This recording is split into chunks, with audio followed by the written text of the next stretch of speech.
welcome back to my YouTube channel. As you can see by the title, these are the 6 ways I have learned to accept and embrace. And so to kind of clarify that, I definitely want to start by saying that I am not an expert.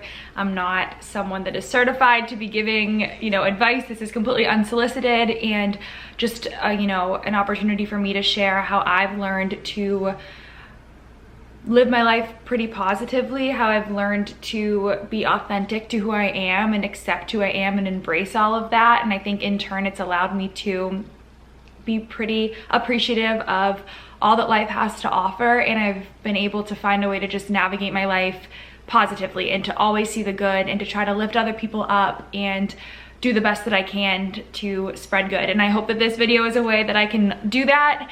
And again, not an expert, just someone offering a piece of my experiences to hopefully help even just one of you. That would be enough for me. I also want to note that I know being positive and being happy is not a choice we all get to make, at least not every day. I know that mental health and mental illness is very real, and it is important to know that this video is, I acknowledge that completely. This is not me trying to be insensitive to people that don't have the opportunity to make those choices. There are dark clouds that they can't get rid of that affect the way they perceive things, situations, life, but I hope that even still this maybe can offer some insight into how I've been able to turn dark days into positive ones. And so I hope that you all just appreciate some of this insight, and I am excited to get into it. So the first point on my list here is to acknowledge that being who you are is not always easy. You should really start to reward yourself for those times where you don't conform to what society is telling you you're supposed to do, or those moments where you're in a conversation with someone and or a group of people and they are stating something that you disagree with and you feel strongly about it, and then you stand up for that belief or that thought.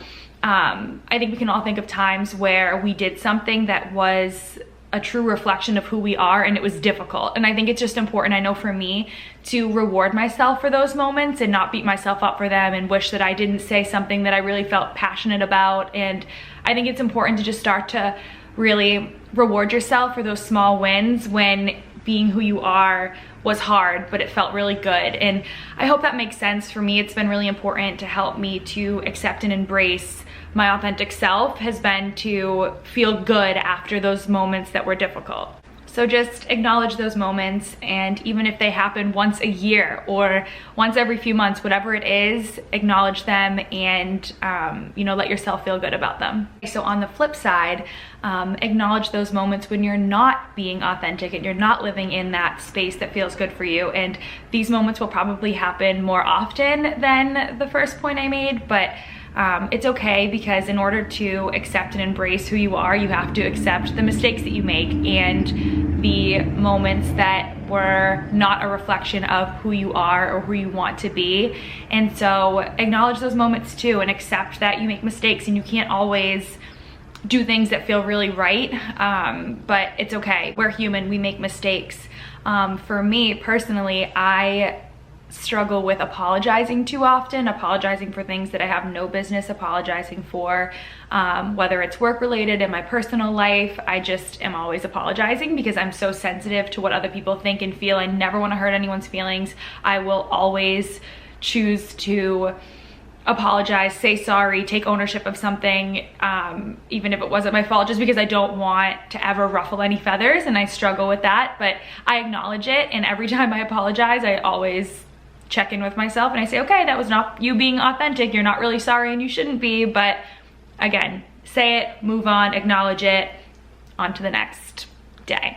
The next point on my list here is it's important to tell people what you're feeling.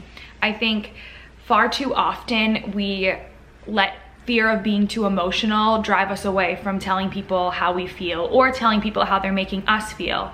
I remember I was talking with a girlfriend last year, and I had saw that she did something that really inspired me to then go do something, and I didn't tell her until like a year later.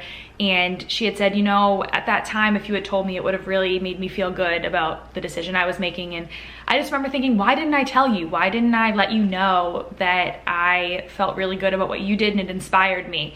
And I just think there's so many times that we have opportunities to let people know how good they're making us feel, and that will in turn make them feel good. And there's just such missed opportunity when we don't vocalize what we're feeling for fear of being too emotional. I just think that if we more often told other people how they're making us feel, it sends a message to our heads that it's okay to be transparent with others. You have nothing to lose.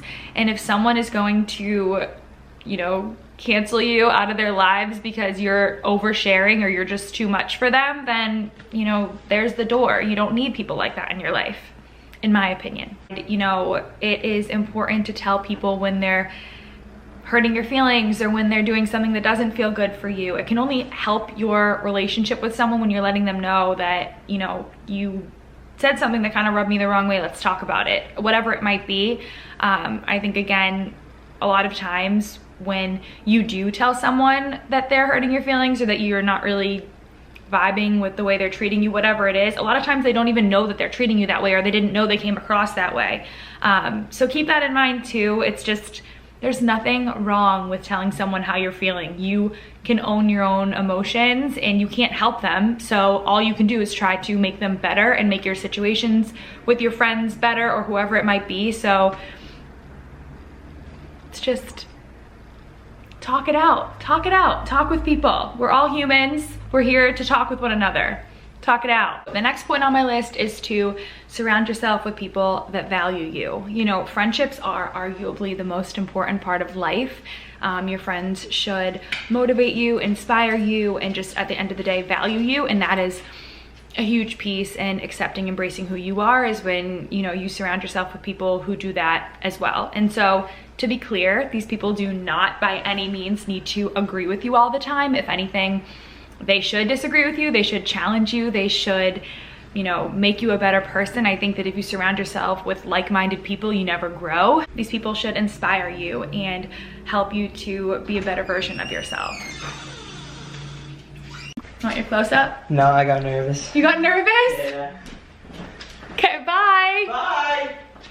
So, if I can give you any piece of advice in this space, it is to evaluate your friendships and make sure that these people are making you better in some capacity. But the next point on my list is to appreciate the little things. Once you start to appreciate the warm cup of coffee in your mug in the morning, or the air you get to breathe every single day, you'll start to realize how good life can be. And it all begins when you appreciate the smallest things, the smallest parts of your day that are beautiful and that are great and that are good, are just reminders that, you know, the big things are always going to feel really big, but if you can appreciate the little things, they start to add up, and it makes up for some of the darkest parts of your day too, if that's the case. Through my life, I have been told that I'm just a really positive person, and I think that's just a reflection of the way that I view life.